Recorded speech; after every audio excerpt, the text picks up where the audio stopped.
Bueno, buenas tardes. ¿Cómo les va? Espero que bien.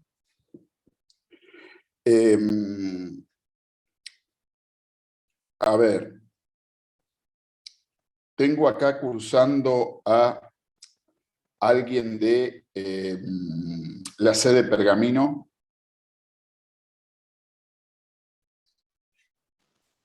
Sí, profe. Bien, bien. Les comento lo siguiente. A ver, la contadora Calegari va a estar ausente. No sé si ya se los habrá comentado a ustedes. Me dijo que sí. Por lo que el tema de lo que sería la parte práctica de la unidad 9, referido fundamentalmente a los escritos judiciales, me los dejó encargado como para que yo se los esté dando. Es decir, esa sería la parte práctica de la unidad 9. ¿Les comentó esto ella?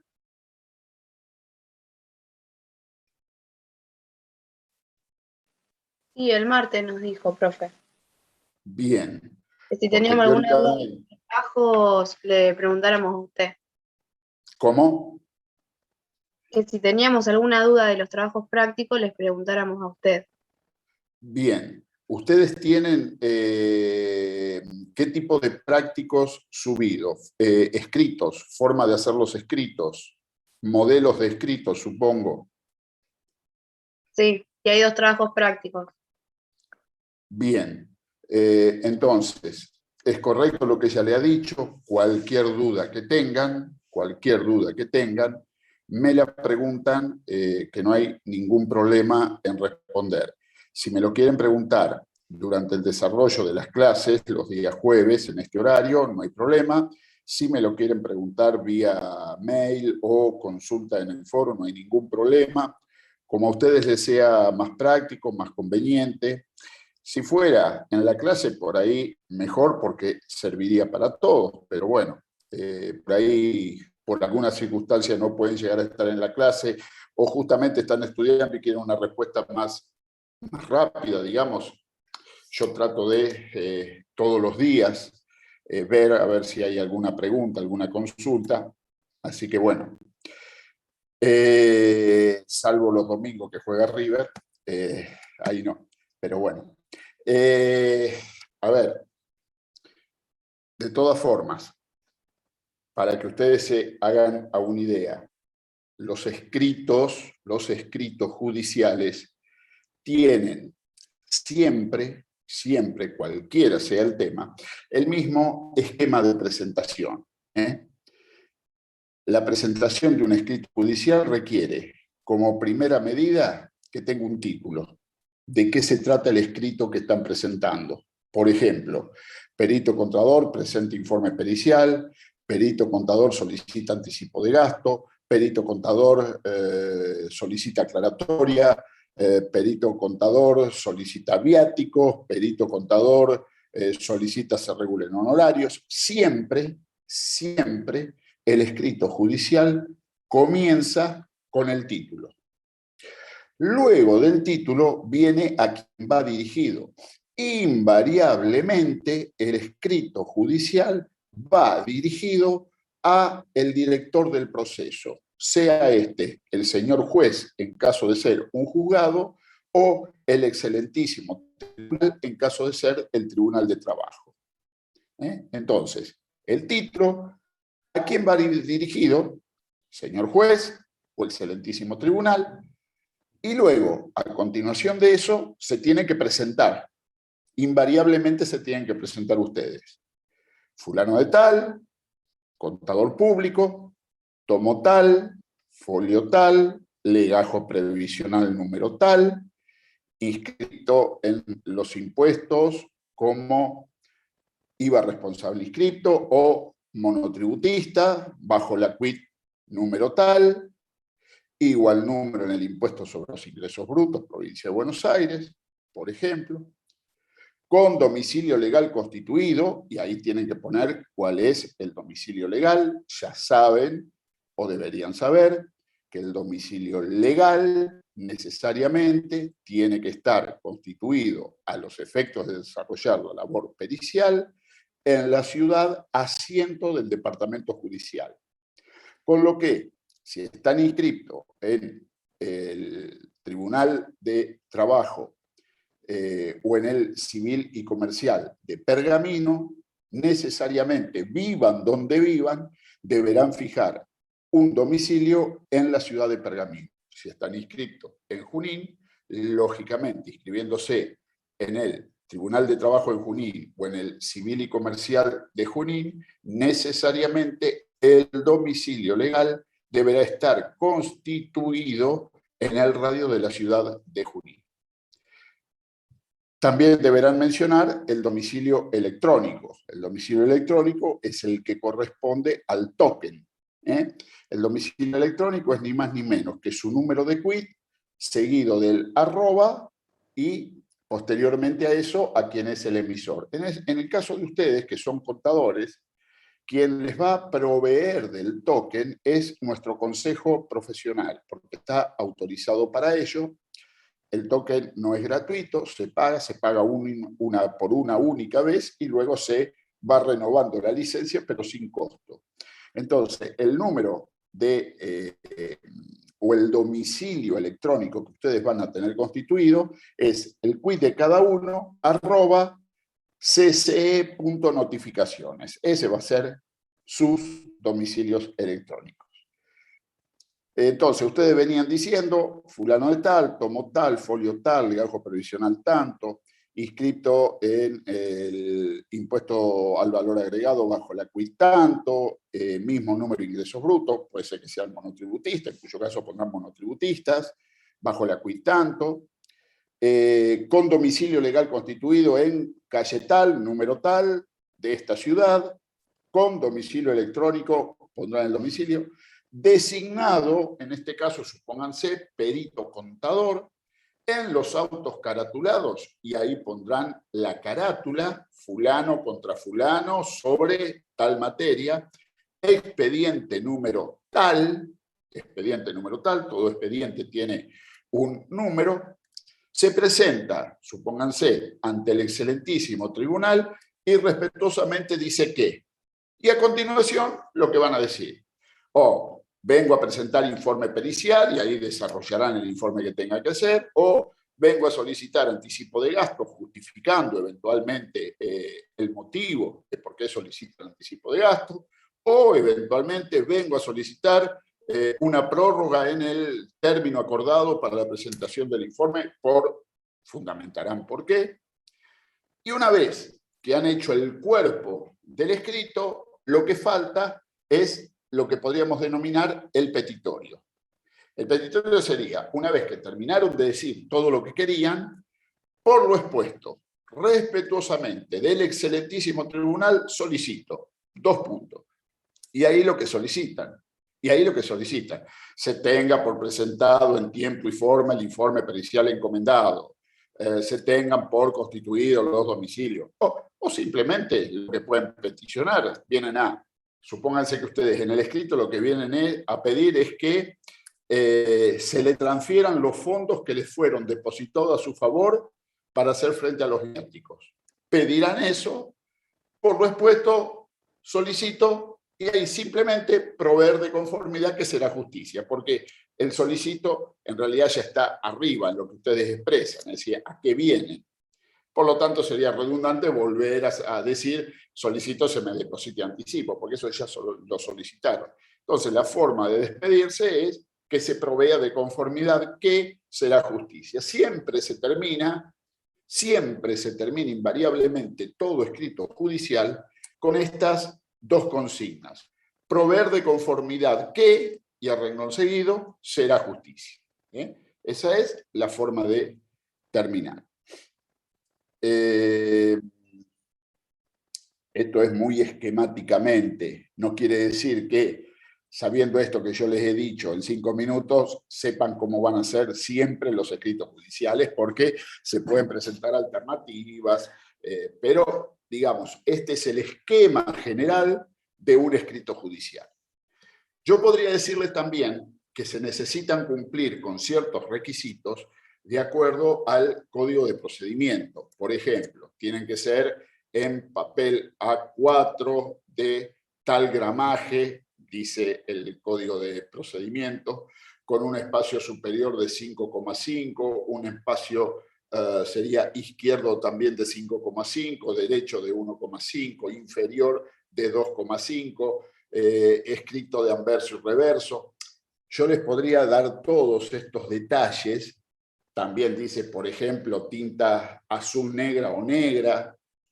Pero esto, con el tema del token y que los escritos son de presentación electrónica, han quedado un poco en desuso. Porque ustedes lo que van a hacer, en definitiva, es hacer el escrito en Word. Ese Word lo van a tener como un archivo, van a entrar al sistema a través del token, van a ir a las presentaciones y cuando hagan las presentaciones que el sistema les pida, lo que van a hacer es copiar el Word que previamente han escrito y pegar. Y eso es lo que van a firmar electrónicamente y enviar a través del sistema. Hoy por hoy, entonces, es todo electrónico. Tal vez esto último sea más difícil de comprender no viendo cómo se desarrolla el sistema. Yo voy a ver si en una próxima clase conecto el token y en vez de verme a mí, puedo hacer que ustedes vean las pantallas que van sucediendo de qué se trata esto de presentar el escrito judicial. Pero primero, sepan cómo confeccionar un escrito, sepan las distintas alternativas que se pueden presentar y luego vemos cómo en la práctica se materializa este hecho. Hoy, tanto en lo civil y comercial como en lo laboral, el procedimiento es prácticamente en un 95% de los casos en forma electrónica. Inclusive ustedes, cuando sean desinsaculados, esto es, sorteados para ser peritos, van a recibir una cédula que antes era en papel, en el domicilio legal que habían fijado, ahora lo van a recibir en forma electrónica en el domicilio electrónico que han constituido.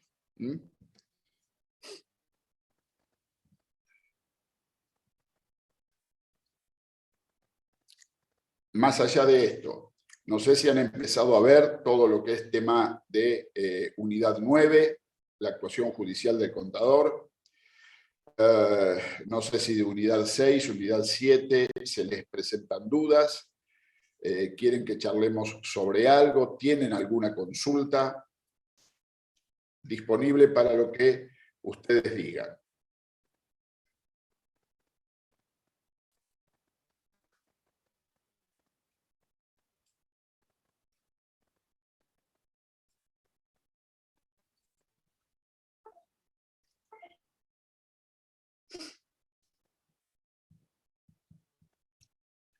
El que no tenga micrófono y quiera hacer alguna consulta o algo, el chat está disponible. El chat está disponible, así que no hay ningún problema. Si habilitan micrófono, mejor, es más práctico, pero bueno, si no, yo voy, entre comillas, relojeando el chat. Acá una compañera me dice que vio la unidad 9 y pudo entender los videos. Bueno, me alegro por vos, Valentina. De todas formas, si tenés alguna duda, si tenés alguna opinión, sugerencia, inquietud, adelante. Pensá que no solamente sirve para vos, sino también para los compañeros. Así que, miren, la actuación judicial del profesional, yo supongo que para ustedes es bastante novedoso porque no creo que hayan visto materias hasta ahora donde esté involucrada justamente la actuación del profesional. Conmigo también están viendo a partir de este año ahora derecho concursal, y ahí tangencialmente también vemos la actuación judicial del contador, pero en el ámbito específico de un proceso concursal, ¿verdad? Con lo que a ustedes se les presenta la siguiente alternativa. Saben que para ser síndico tienen que tener una antigüedad en la matrícula de por lo menos 5 años, pero para ser peritos esa antigüedad se reduce a 1 año, con lo que seguramente, si les interesa intervenir en el ámbito de la justicia, van a ser antes perito que síndicos. Por lo tanto, es importante que sepan cómo moverse judicialmente. Y esto les va a servir no solo para estos temas de sindicatura concursal, sino en un futuro, justamente, cuando decidan ser síndicos. Ya van a tener una acabada idea de cómo se mueven a nivel judicial. Van a adquirir un lenguaje que ahora les puede llegar a parecer un poco novedoso, por ahí hablar de oficio, mandamiento, cédula, proveído, expediente a despacho, en letra. Pueden decir, ¿y de qué estamos hablando? ¿De qué se está tratando? Inclusive, ¿qué es un expediente? No sé, ¿qué características tiene un expediente? ¿Existe hoy un expediente? Dudas que supongo, se les puede llegar a presentar, porque corríjanme, ¿han visto el tema de actuación judicial del contador antes de ahora?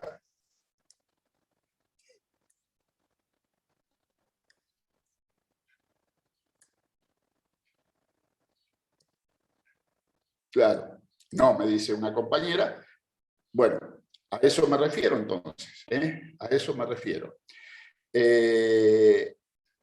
Así que aprovechemos estas clases, aprovechemos esta unidad 9, porque esta unidad 9 tiene un valor agregado.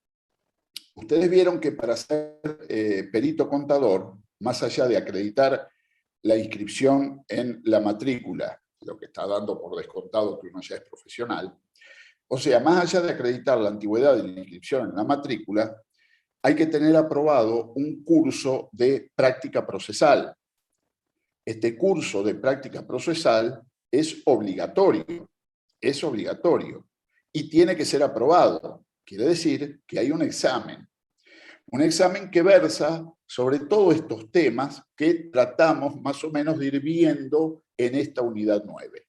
O sea que, si ustedes tienen clara esta unidad 9, cuando hagan el curso de práctica procesal, van a tener, no le digo aprobado de por sí el curso, pero bastante allanado el camino. No los va a agarrar tan, entre comillas, crudos. Van a tener una idea bastante acabada de cómo moverse en el ámbito de la justicia. Ustedes piensen que este curso de práctica procesal obligatorio, de aprobación obligatoria para poder inscribirse como perito, se instauró, si mal no recuerdo, ya por el año, creo que fue en el 97. Creo que fue en el año 97. Y se puso a raíz de todos los problemas que acarreaban los auxiliares de justicia en general al proceso por el desconocimiento que tenían de la materia. Entonces, o no cumplían los plazos, no presentaban los escritos en forma, o retrasaban por desconocimiento todo lo que debía ser un proceso judicial que ya de por sí es bastante lerdo. Entonces, cansado de esto, la propia Corte de la provincia, mediante acordada, dispuso la obligatoriedad para todo aquel que no fuera escribano o abogado, en razón de la materia, que para actuar como auxiliar de justicia debía necesariamente tener aprobado este curso de práctica procesal. Así que fíjense ustedes que realmente es importante que conozcan esta materia. este punto, esta unidad 9 específicamente.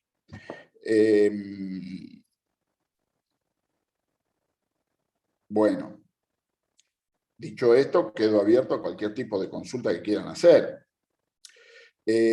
Por otro lado, les comento, a lo mejor alguno supone que no va a actuar a nivel de auxiliar de justicia. Yo les digo que puede ser que hoy piensen que no, pero no lo descarten, no lo descarten.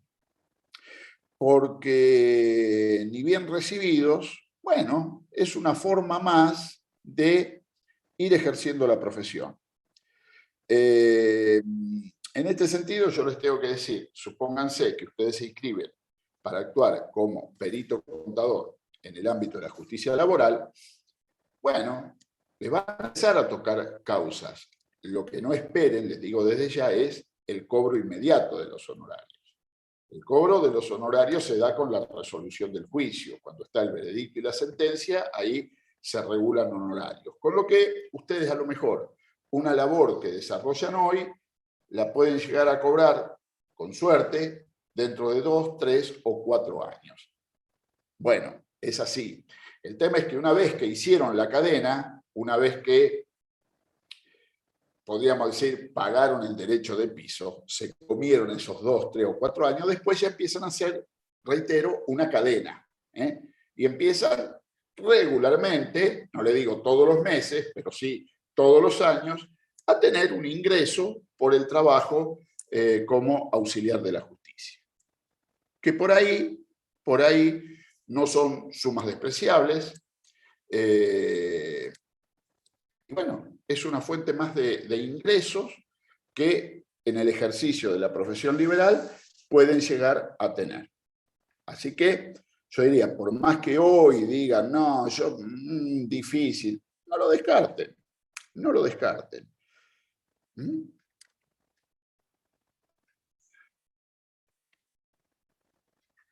Una consulta.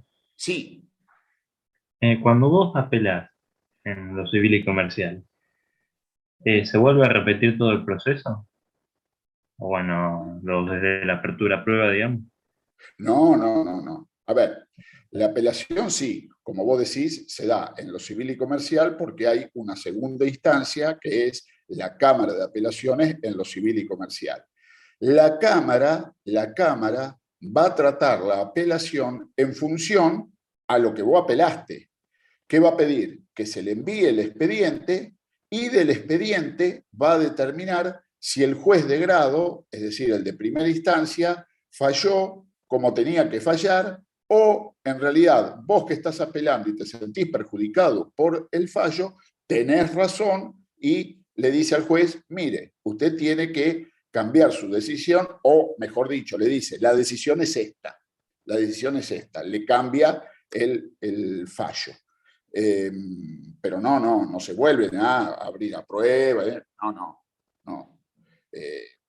La Cámara resuelve el tema apelado en función a lo que ya se actuó en la primera instancia. ¿Se entendió? Sí, se entendió. Gracias.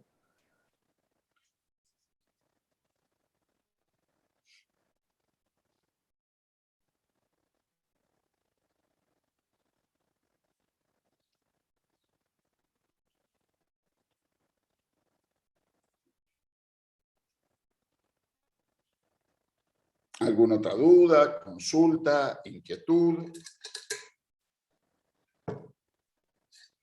A ver, acá la compañera me dice si puedo explicar el proceso desde que se nombra al perito hasta que presente el informe pericial. Sí. A ver, ustedes se inscriben para actuar como perito, vamos a obviar todos esos pasos, digamos que ustedes ya están en condiciones de ser nombrados peritos, están en la lista. El primer acto por el que se van a enterar es que van a recibir hoy por hoy en su correo electrónico, en su domicilio electrónico, la cédula electrónica por la cual se los nombra, se los designa peritos contadores para actuar en una determinada causa. Todo esto antes era todo presencial, ahora es todo electrónico. O sea, yo les voy a hablar como si fuera presencial, pero se hace todo electrónico.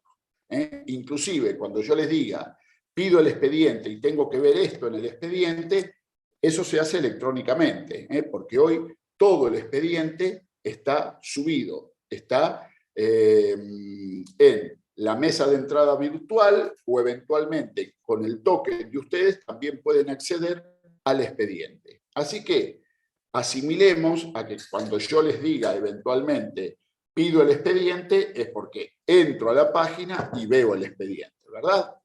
Eventualmente, si lo que quiero ver del expediente no se refleja en la mesa, cosa que es bastante improbable porque casi todo está en el expediente, salvo algo que ya lo vamos a aclarar, debo pedir un turno e ir en forma presencial al juzgado a buscar lo que eventualmente necesite y que no está cargado electrónicamente. Y digo pedir un turno porque a partir de la pandemia la atención en los tribunales y en el civil y comercial son de esta manera, bajo turno previo. Bajo turno previo. Bueno, el tema es que ustedes van a recibir una cédula donde se los va a noticiar que han sido desinsaculados para atender en una determinada causa, para actuar como peritos en una determinada causa. Lo que tienen que hacer en ese momento es aceptar el cargo. La aceptación del cargo se produce dentro de los 3 días de haber sido notificado. La notificación corre a partir de la recepción de la cédula y los 3 días se cuentan a partir del día siguiente al de recepción de la cédula. Recibo la cédula un día martes, primer día de notificado es miércoles, segundo jueves, tercero viernes. O sea que en principio tendría hasta el viernes para ir a aceptar el cargo. Pero existe también lo que se llama el plazo de gracia, que son las 4 primeras horas hábiles del día siguiente. Con lo que, si yo me presento a aceptar el cargo el lunes entre las 8 de la mañana y las 12 del mediodía, suponiendo que el tribunal abra a las 8, ¿no? Entre las 8 de la mañana y las 12 del mediodía, estoy también aceptando el cargo en tiempo y forma. Entonces, lo primero es aceptar el cargo. Una vez que acepto el cargo, debo mirar el expediente, a ver de qué se trata. Porque acá se presenta una alternativa, y la alternativa es la siguiente. Cuando consulto el expediente, veo que hay alguna causal por la cual me tengo que excusar de intervenir. Puede ser porque soy amigo o enemigo de alguna de las partes, o porque tengo algún interés en el proceso, o porque tengo algún interés en que esa causa tenga una resolución determinada, o porque soy deudor o acreedor de alguna de las partes, en fin, o tengo un grado de parentesco, en fin, alguna de las causales que hacen que el perito contador necesariamente deba excusarse. En cuyo caso, en lugar de aceptar el cargo, deberé excusarme de aceptar el cargo y dar el motivo y fundamento por el cual me excuso de aceptar el cargo.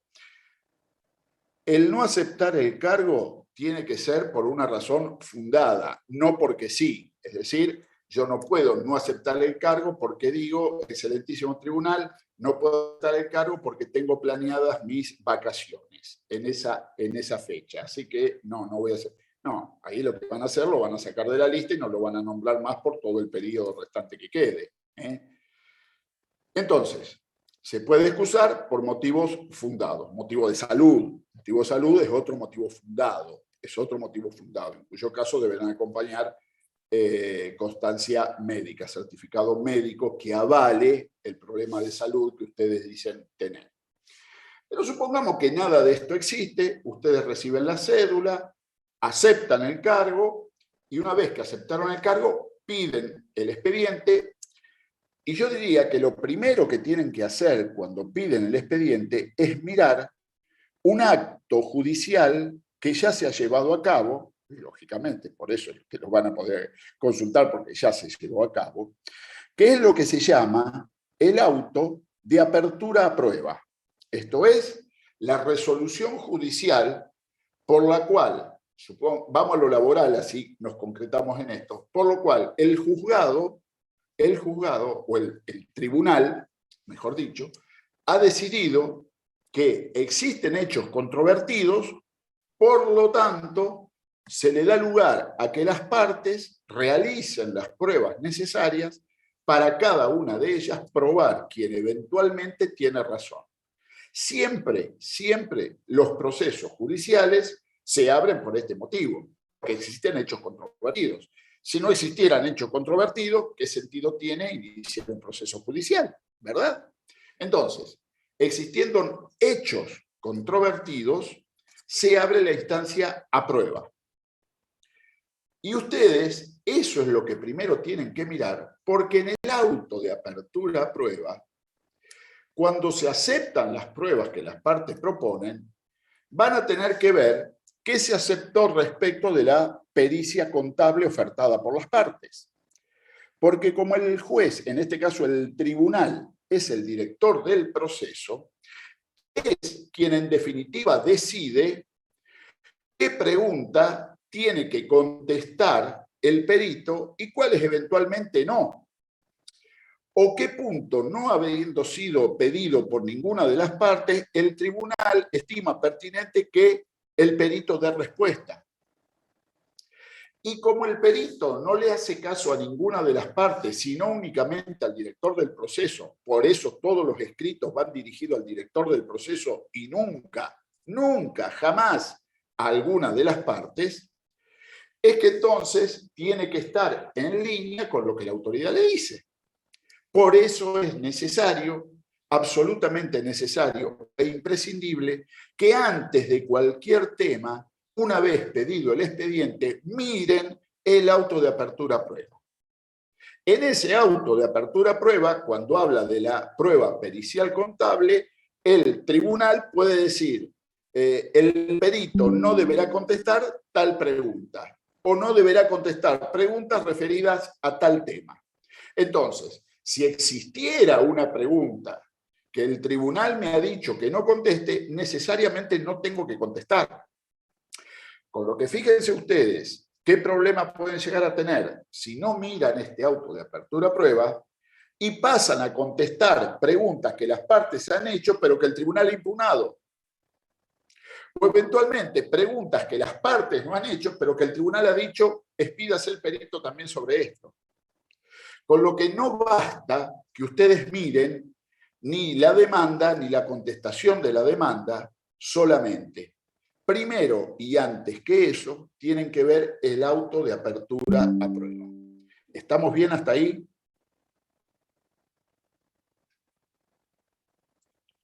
¿Estamos bien hasta ahí?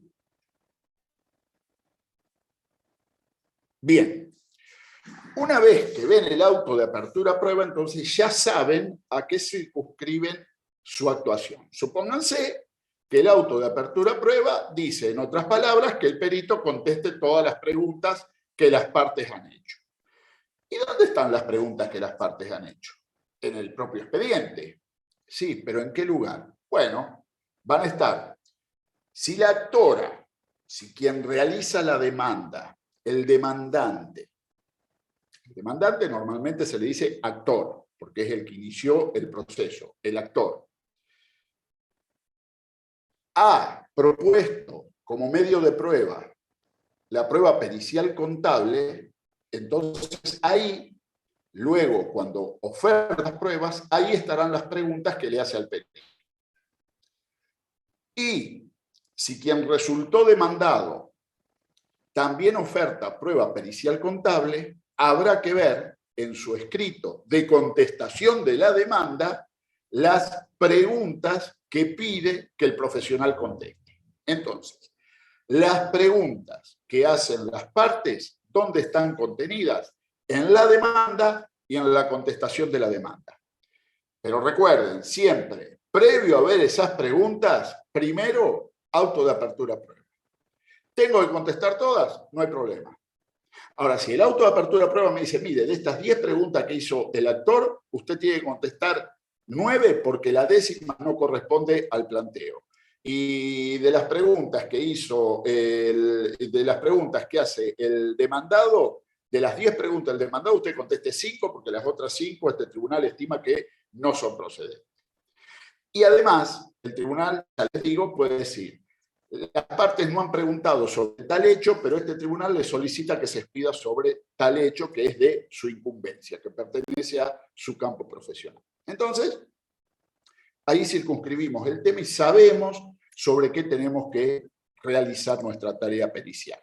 Bien, entonces yo ahora ya sé qué preguntas tengo que contestar. ¿Qué hago? Bueno, lo que comúnmente se hace acá es ponerse en contacto con las partes, generalmente para pedir la documentación que va a ser necesario para contestar las preguntas realizadas. Recuerden ustedes que el perito tiene que contestar todas las preguntas que se le hacen basado en una documental. No puede contestar a través de dichos, no puede contestar a función de lo que algunas partes le dice. Todas las respuestas que el perito da tienen que tener un respaldo documental. Tiene que poder ser probada por el documento que avale las respuestas del perito. Si no hacen esto, van a estar en problema. Supónganse que a ustedes le dicen, una de las preguntas le dice, siempre la primera pregunta de cajón que hace el actor, laboral generalmente, es si los libros están llevados conforme a derecho. Entonces, ustedes ahí lo que van a tener que pedir son los libros para ver si los libros están rubricados, si no están enmendados, si no hay espacios en blanco, si no hay tachaduras, si están foliados, en fin, todas las condiciones que hacen a llevar los libros en legal forma. Lo que no pueden hacer ustedes es decir, me dice el demandado que los libros están llevados en legal forma. Eso lo van a sacar de los pelos del proceso si dan este tipo de respuesta. La respuesta de ustedes tiene que ser asertiva en el sentido de, supónganse, los libros están llevados en legal forma porque he constatado tal, o teniendo los libros a la vista, puedo informar que son llevados en legal forma, porque lo han tenido a la vista justamente. Entonces, el ponerse en contacto con las partes sirve para esto, para que le preparen, en base a las preguntas que se han hecho, la documentación necesaria que pueda avalar la respuesta que ustedes van a dar. Generalmente la documentación en un laboral es más o menos siempre la misma. Los libros, el legajo del empleado, y dentro del legajo del empleado lo que van a tener que ver seguramente va a ver si está el alta temprana, los recibos de sueldo, si hay algún legajo médico, las constancias de la RT, en fin, todo lo que puede existir dentro de un legajo en función a las preguntas que ustedes les hayan hecho. Una vez que ustedes ya se han puesto en contacto de las partes, han visto la documental, están en condiciones de responder todas las preguntas que las partes le han hecho. Con lo que lo único que les queda ahí es redactar el informe. Redactar el informe, no hay una estructura determinada para redactarlo. Yo les puedo decir lo que hago en mi caso, ¿no? Yo paso a copiar cada una de las preguntas de la parte y a continuación de esa pregunta la respuesta correspondiente. Explico esto en el escrito y así lo hago. Pongo del actor, copio la pregunta, abajo de la pregunta la respuesta y así sucesivamente con cada una de las preguntas. Termino con el actor del demandado, pongo la pregunta y a continuación la respuesta de cada una de ellas. Recuerden, cada respuesta tiene que tener un fundamento. No puede haber respuesta porque me parece que, me dijeron que, estimo que, nada de eso sirve. Nada de eso sirve. Ustedes tienen una formación profesional que les permite dar respuestas con fundamentos técnicos y científicos. Por lo tanto, ninguna pregunta puede ser respondida en base a me dijeron, me parece, estimo que, podría ser que... No, nada de eso, nada de eso. Y otra cosa que tienen que tener absolutamente presente es que todas las preguntas que se le hagan sean materia de su incumbencia, Por ahí el abogado hace preguntas, el abogado de alguna de las partes, hace preguntas que escapan a lo que es nuestra incumbencia profesional. El juez, como no es un experto en la materia contable, por eso es que nos llama a nosotros, tampoco tiene por qué saber. Entonces, eso lo tenemos que hacer notar nosotros. Mire, esta pregunta escapa a nuestra incumbencia profesional, por tal motivo. Tengan presente eso. Una vez que confeccionamos el informe, habiendo dado respuesta, teóricamente siempre hay 20 días de plazo para hacerlo. Estos plazos estos días son siempre hábiles judiciales. El perito eventualmente puede pedir prórroga en función a lo extensa que podría resultar la labor. ¿Qué pasa si no piden prórroga y no lo presentan dentro de los 20 días? Bueno, en principio podrían ser intimados. ¿Qué pasa en la generalidad de los casos? No va a pasar nada. Generalmente lo que ocurre yo le digo en el 80% de los casos, porque en el 20% de los casos lo van a intimar. Pero en el 80% de los casos, cuando se cumplen los plazos y usted no lo ha presentado, seguramente el abogado de la parte que esté más interesada en que el juicio llegue a su fin, generalmente el del actor, lo va a llamar por teléfono y decir, contador, presénteme el informe, por favor, así. Bueno, eso es lo que, digamos, pasa en la práctica. Y una vez dice, sí, discúlpeme, doctor, estoy muy atareado, pim, pam, pum, y cuando tienen un minutito lo presentan. Listo. Eso es lo que pasa en la generalidad de los casos. Ahora, legalmente, a ustedes, al día 21 de no haber presentado el informe, tranquilamente pueden ser intimados por el perentorio plazo de 5 días, 3 días, a que lo presenten bajo apercibimiento de remoción. Esto legalmente puede pasar. ¿Pasa hoy por hoy o ocurre esto en nuestro juzgado acá en Junín? No, lo que ocurre generalmente es esto que les digo. Hay una mediación oficiosa, llamémosle, por parte de los abogados para que le presentemos la pericia. Bueno, presentamos la pericia. Entonces, presentamos la pericia. ¿Está bien hasta ahí o sigo con qué pasaría en lo sucesivo una vez presentada la pericia?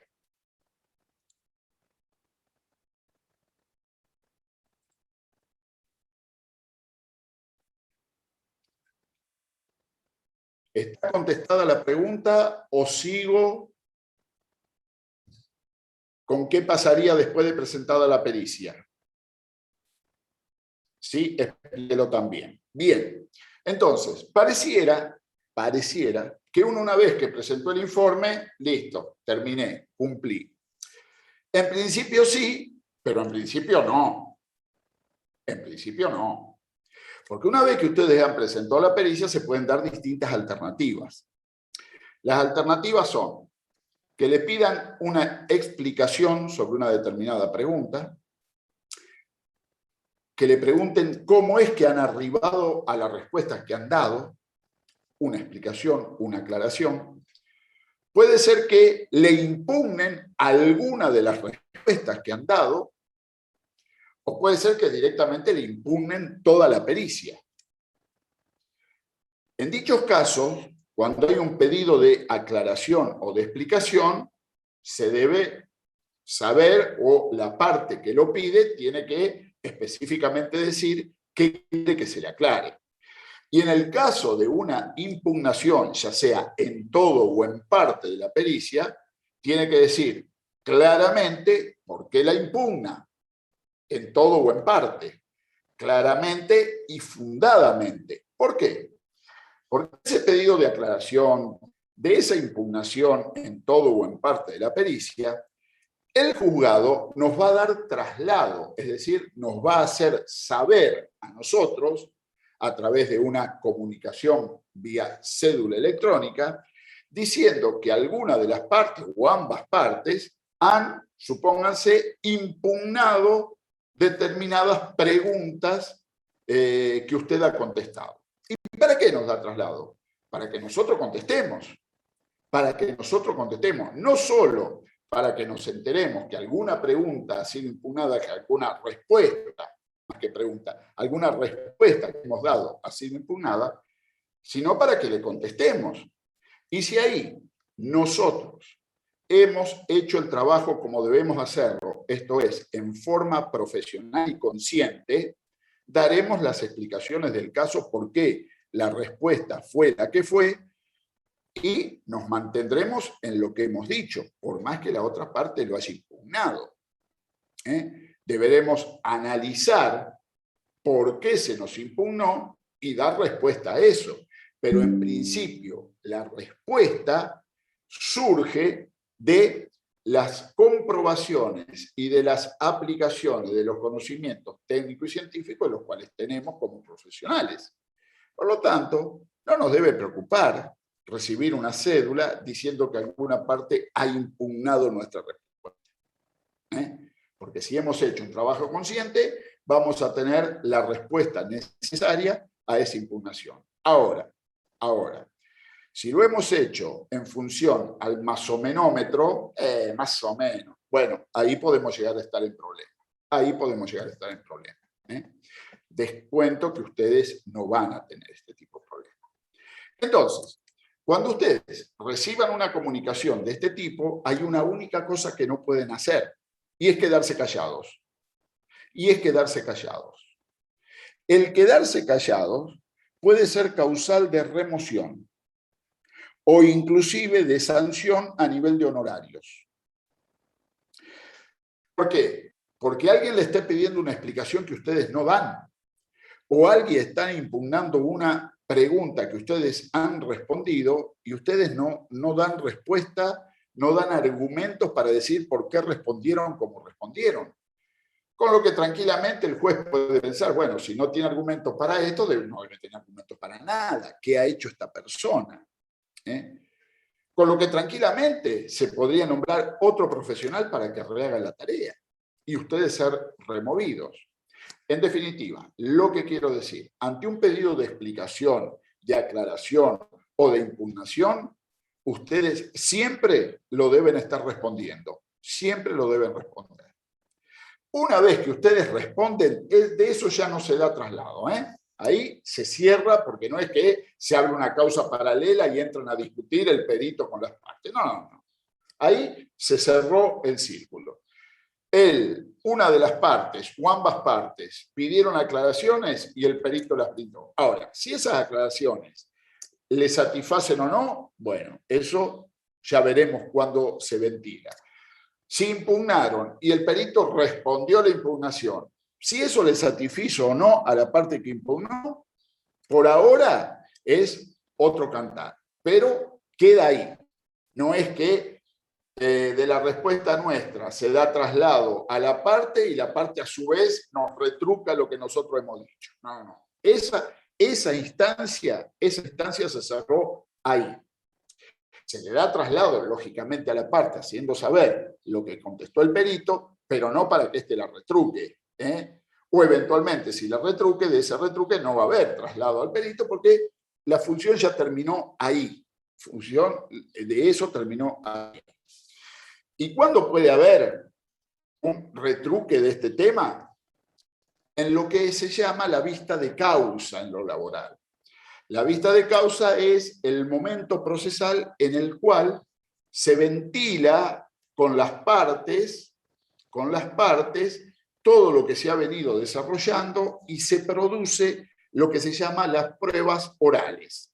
Esto es, si hubiera testimonio por parte de testigos, si hubiera como medio de prueba confesional, y en este sentido también el perito debe concurrir a la vista de causa porque puede ser interrogado por cualquiera de las partes. Hayan pedido o no aclaraciones, hayan hecho o no impugnaciones, en la vista de causa al perito se le puede requerir explicaciones respecto a su informe pericial. Por eso cuando el perito va a una vista de causa, tiene que ir con sus papeles de trabajo. Porque los papeles de trabajo, digamos, es su constancia documental de que ha realizado la tarea. Tengan en cuenta y muy presente esto. Por ejemplo, yo decía, una de las primeras preguntas que siempre le hacen es si los libros están llevados en legal forma. Entonces, ustedes dicen, habiéndolos tenido a la vista, puedo decir que los libros son llevados en legal forma. Bien, hasta ahí perfecto. Ahora, para su archivo personal, para su legajo, sáquenle fotocopia. Cosa del día de mañana se dice, no, pero usted lo dijo por decir. Le digo, no, lo dije porque lo vi. Mire, acá tengo las fotocopias de cuando yo estuve en la empresa y pude fotocopiar los libros y ver que estaban en legal forma. Por eso lo dije. Entonces, es importante, como en una tarea de auditoría, tener sus papeles de trabajo. Es fundamental. Bien. Ahora supónganse, toda esta instancia pasó y una vez pasada la vista de causa, lo que queda es esperar la sentencia y el veredicto de la causa.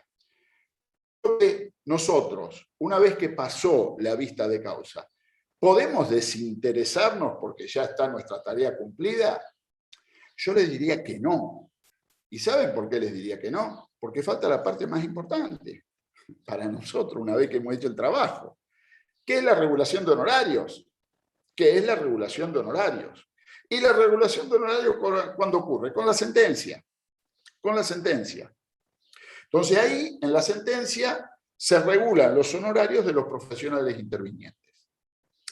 Y ahí, ¿terminó nuestra tarea? Bueno, termina nuestra tarea si de buena manera y de buena gana la parte condenada en costas nos deposita. Lo que no siempre ocurre.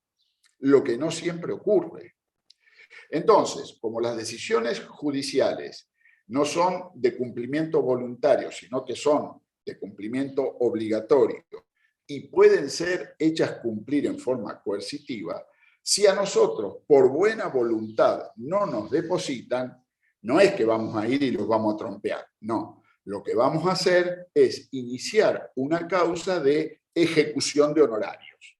Pero ahí ya es otra causa judicial con lo que tendremos que tener patrocinio letrado para poder iniciarla. Entonces, ahí ya seremos nosotros los actores, donde pasamos nosotros a reclamar honorarios que están firmes, sentencias firmes, son título ejecutivo, por lo tanto, haremos una ejecución de honorario. Pero ahí ya se abre otro proceso donde, ya les digo, nosotros somos ahí los actores contra quien resultó condenado en costa y en definitiva no nos ha pagado.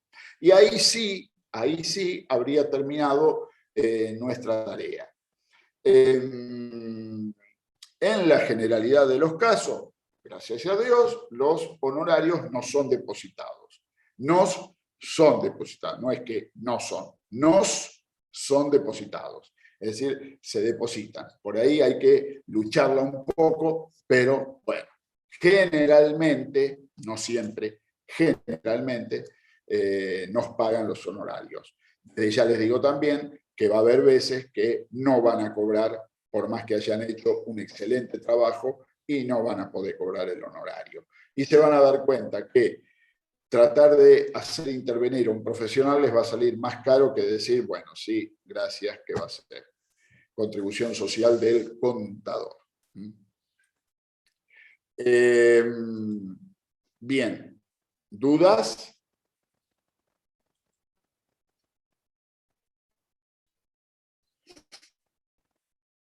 ¿Dudas?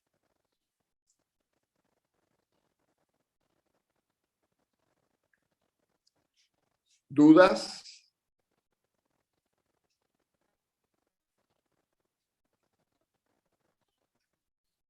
¿Quedó claro? Bueno, me alegro. En buena hora que este tipo de cosas les quede claro porque, digamos, el que avisa no traiciona. Estos son temas de examen, ¿eh? Estos son temas de examen. Temas de examen en un parcial, temas de examen en un final. Así que esto sépanselo como el Ave María, ¿eh? Porque esto es importante que lo conozcan. ¿Mm?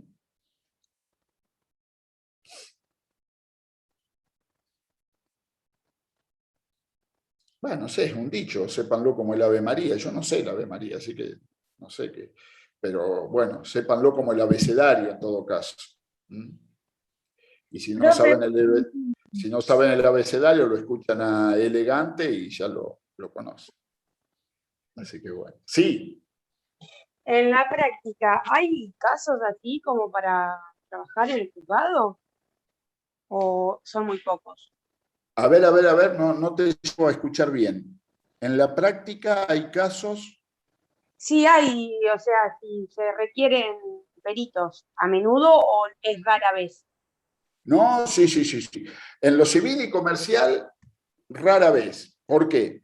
Porque en lo civil comercial existe una asesoría pericial. Y dentro de la asesoría pericial están los peritos contadores. Con lo que muy frecuentemente las causas no nos llegan a los contadores de oficio, sino que las resuelven los peritos oficiales. Pero en lo laboral, en el tribunal laboral, ahí no hay peritos oficiales, somos todos de oficio. Con lo que sí, es muy frecuente que te toquen, a ver, muy frecuente. Frecuente es un término muy subjetivo, pero yo te digo, si vos te anotás para hacer pericias laborales, lo más común es que te puedan llegar a tocar entre 4 y 5 pericias al año, en promedio. En promedio.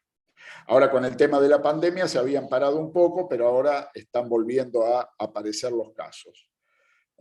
Así que, no, en lo laboral, por eso a mí me gusta más hablarle de lo laboral, porque en lo laboral son absolutamente frecuentes. Conociendo lo laboral, lo civil y comercial no dista mucho de lo que es uno y otro, la forma de presentar escrito y demás es siempre lo mismo. Esto que yo les dije, la prueba documental en lo laboral es la prueba documental que también tienen que tener en lo civil y comercial cuando tengan que hacer una pericia. Tengan muy presente esto, por favor.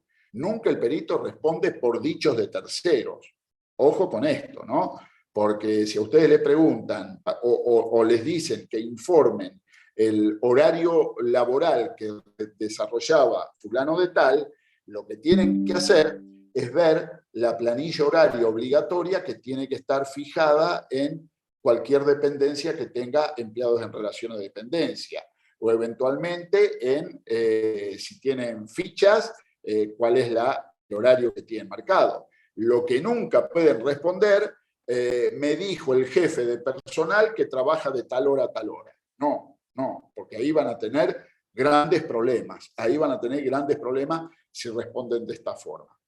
Y si ustedes tienen que responder una determinada pregunta, piden la constancia documental para poder responderla, y la empresa le dice, no la tengo, ahí sí que tienen que decir, habiendo sido solicitada tal documentación, se me informó que no estaba disponible. Esto queda mucho más redondo si ustedes pueden identificar a quién les dijo que esa documentación no estaba disponible. Con lo que ustedes asegúrense, porque siempre cuando van a hacer una pericia, siempre alguien ponen a disposición de ustedes para que les dé, para que le conteste las preguntas o las cosas. Asegúrense de saber con quién están hablando. Cuando se presenten, pregúntenle tu nombre, tu apellido, qué cargo tenés. Entonces, ustedes cuando responden, ¿qué van a responder? Habiendo solicitado, supónganse, el legajo del actor, quien dijo ser, porque tampoco ustedes van a tener constancia de esto. Entonces, quien dijo ser jefe de personal, señor fulano de tal, informó que no estaba disponible. Listo, ahí quedan liberados ustedes. No le van a poder decir, no, esto, no, mire, a mí esto me lo dijo quien dijo ser fulano de tal. Bueno, ustedes hacen todo lo posible, si la documentación no está. ¿Se entiende? Sí, profe. Lo que nunca van a poder decir es, no existiendo documentación, el fulano me dijo tal cosa. El fulano me dijo tal cosa no sirve para nada. Para nada. ¿Eh?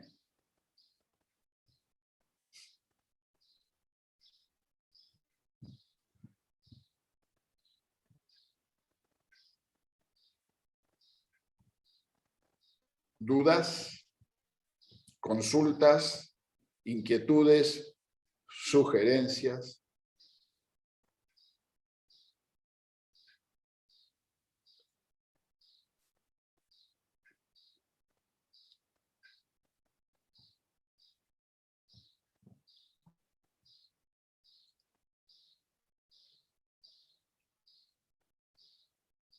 ¿Estamos bien? ¿Alguna duda? ¿Alguna consulta?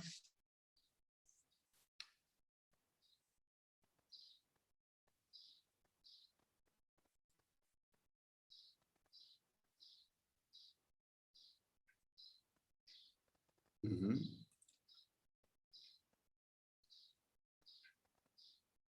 Bueno, si por ahora no tienen dudas, no tienen consultas, nos vemos la próxima clase.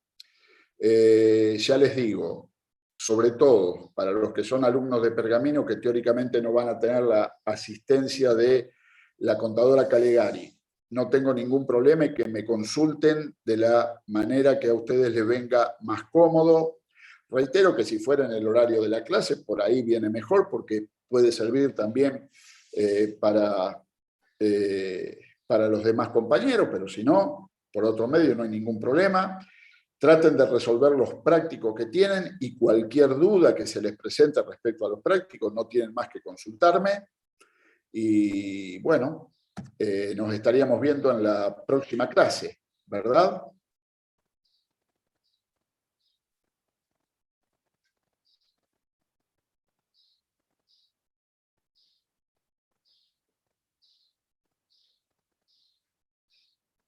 Bueno, profe, gracias. Bueno, me despido de ustedes. Si no los veo, buen fin de semana para todos y nos vemos la próxima.